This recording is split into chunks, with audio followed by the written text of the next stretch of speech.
కిషన్ రెడ్డి గారికి ఒక విషయం స్పష్టంగా మీరు చెప్పండి, మీ ద్వారా నేను కూడా చెప్తాను. ఈ దేశంలో 2 లోక్సభ ఎలక్షన్స్ జరిగినాయి. లోక్సభ ఎలక్షన్లు అనేటివి ప్రధానమంత్రికి సంబంధించిన ఎన్నికలు. ఒకటి కేరళ వాయనాడ్లో ప్రియాంక గాంధీ, 2 నాందేడ్లో మహారాష్ట్ర. మహారాష్ట్ర మేము గెలిచినామని గొప్పలు చెప్పుకొని జబ్బలు జరుచుకుంటున్నాడు కిషన్ రెడ్డి. అక్కడ ఈ 2 పార్లమెంట్లల్లో నరేంద్ర మోడీని ఓడించి అక్కడి ప్రజలు రాహుల్ గాంధీ నాయకత్వాన్ని, మల్లికార్జున్ ఖర్గే నాయకత్వాన్ని బలపరిచినరు.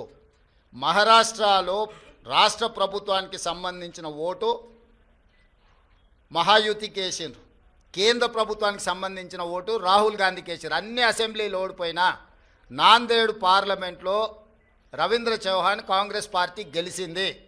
దీన్ని బట్టి నరేంద్ర మోడీ నాయకత్వాన్ని, ఆ మంత్రివర్గంలో పనిచేస్తున్న కిషన్ రెడ్డిని చీదరించుకున్నారు, చీకొట్టిరు మహారాష్ట్ర ప్రజలు.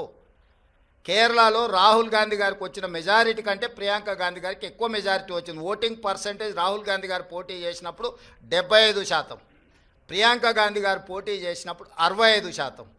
రాహుల్ గాంధీ గారికి 3,64,000 మెజారిటీ వస్తే ప్రియాంక గాంధీ గారికి 4,10,000 మెజారిటీ వచ్చింది.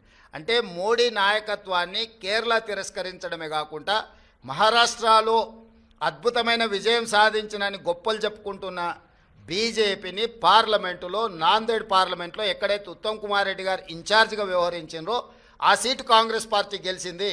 ఈ మాత్రం ఇంగిత జ్ఞానం కూడా బీజేపీ నాయకులకు, ముఖ్యంగా కిషన్ రెడ్డి గారికి లేకపోవడం, అలాంటి ఇంగిత జ్ఞానం లేని వ్యక్తిని కేంద్ర మంత్రిగా చేయడం అనేది మన దురదృష్టం. Subscribe us and press the bell icon for more interesting updates.